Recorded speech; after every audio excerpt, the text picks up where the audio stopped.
دنیا کے اندر جو ہوا ہے جس کو ہم ہوا کہتے ہیں، اب اس کے اندر پانی کی پانی بھی ہے ہوا کے اندر، ٹھیک ہے نا، اس کے ذرات بھی ہیں، مالیکیولز ہیں، اس کے بخارات ہیں، لیکن یہ ہوا کے اندر سے آکسیجن کو ایکسٹریکٹ کرنا، اگر آج کے دور میں دنیا میں کسی ہوا کے کہا جائے کہ اس سے آکسیجن نکال کے دیں تو اس کا جو پلانٹ لگتا ہے سلمان بھائی، اس کو کہتے ہیں کرائیوجینک ڈسٹیلیشن، جو ہے یہ پلانٹ لگے گا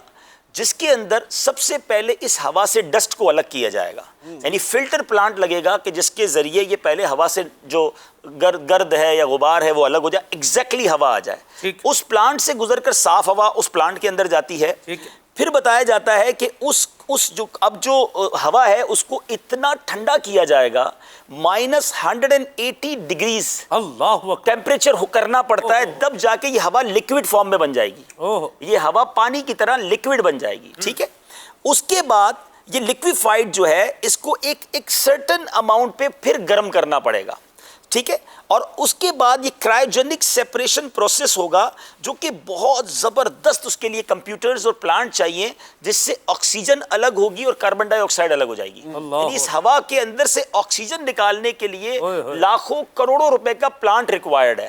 ٹھیک ہے۔ اب اللہ تعالیٰ نے ایک دن کے بچہ جب پیدا ہوتا ہے اس سے لے کر جب اس نے زندہ رہنا ہے، ہر سیکنڈ ہم سانس لے رہے ہیں۔ اب ذرا غور کیجئے گا، سائنس کہتی ہے کہ جو ہمارے ناک کے اندر جو بال ہیں یہ بال کام کرتے ہیں فلٹر کا، ڈسٹ جو ہے ان بالوں سے رک کر کلیئر ہو کر ہماری ناک کے اندر جاتی ہے، پھر ہماری ناک کے اندر ایک رطوبت ہے، ہر وقت آپ دیکھتے ہیں ہمارے ناک کے اندر کچھ نہ کچھ رطوبت ہے، وہ جو رطوبت ہے وہ لکوڈ فارم ہے، وہ اس ہوا کو کول ڈاؤن کرتی ہے، یہ وہ کام کرتی ہے جو مشین -180 ڈگری سیلسیس پر لے کر جاتا ہے ہوا کو، یہ رطوبت اس کو کول ڈاؤن کرتی ہے، پھر یہ ہوا ہمارے لنگز میں پہنچتی ہے، ہمارے جب پھیپھڑوں میں ہوا جاتی ہے تو وہاں اللہ تبارک و تعالیٰ کی قدرت سے ایسے پارٹس ہیں کہ جو اس کے اندر پروسیس شروع کرتے ہیں، اور سلمان بھائی میں پڑھ رہا تھا کہ اس کے اندر جو اصل کردار ہے نا، ہمارے خون کے اندر blood cells is found a molecule called haemoglobin, haemoglobin آپ نے دیکھا ہوگا ہم ٹیسٹ بھی کراتے ہیں، مگر خون میں ہیموگلوبن کو مائکروسکوپ سے بھی نہیں دیکھا جا سکتا، مگر وہ ہیموگلوبن جو ہے وہ جا کر جو اس کے مالیکیولز ہیں وہ اس ہوا سے آکسیجن کو الگ کرتے ہیں اور کاربن ڈائی آکسائڈ کو الگ کرتے ہیں، اور آپ ذرا یہ پروسیس کی سپیڈ دیکھیں، میں جب سے آپ سے بات کر رہا ہوں سانس بھی ساتھ ہی لے رہا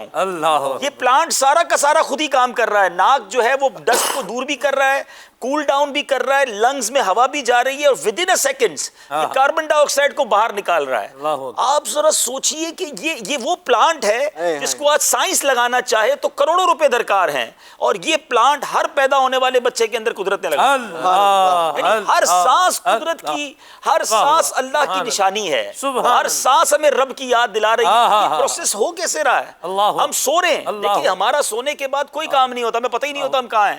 مگر یہ پلانٹ پھر بھی چلتا ہے، یعنی دنیا کا ہر پلانٹ اٹس نیڈ ریسٹ، دنیا کا کوئی پلانٹ ایسا بن ہی نہیں سکا آج تک جو راؤنڈ اے کلاک چل سکے، یا پھر اس کے لیے سیپریٹ سسٹم ہے، لیکن ہمارے پاس کوئی ایکسٹرا ناک نہیں ہے، ہمارے پاس کوئی ایکسٹرا پھیپڑے نہیں ہیں، ہمارے پاس کوئی ایکسٹرا دماغ نہیں ہے جو یہ سو جائے، یہ شٹ ڈاؤن ہو جائے اور وہ شروع ہو جائے۔ جب سے پیدا ہوا ہوں اور جب تک دنیا میں رہنا ہے ایک ہی دماغ ہے جو چل رہا ہے، ایک ہی سانس ہے جو چل رہی ہے، ایک ہی دل ہے جو پمپ کیے جا رہا ہے، there is no time to rest your heart، دل بند ہی نہیں ہو سکتا، بند ہوا تو زندگی بند ہو جائے گی۔ اگر 70 سال جینا ہے تو انسان سوچے، ہارٹ بیٹ اگر ہم چیک کرتے ہیں سلمان بھائی تو ایک منٹ میں نارمل ہارٹ بیٹ 72 ٹائمز کہتے ہیں کہ ہونی چاہیے، 72 بار انسان کا دل دھڑکنا چاہیے تو جا کے نارمل ہے، اس سے اوپر جائے تو کہتے ہیں ہارٹ بیٹ تیز ہو گئی، تو 72 بار پر منٹ، یعنی دوسرے لفظوں میں 1 سم سیکنڈ ایک بار دل دھڑکتا ہے، تو آپ حساب تو کریں کہ اب تک ہمارے دل نے کتنی بار دھڑک چکا، کتنی بار ہمارے نے سانس لے لی۔ مجھے کہنے دیں بھائی صاحب، یہ سارا نظام بتا رہا ہے کہ کوئی تو ہے جو نظام ہستی چلا رہا ہے۔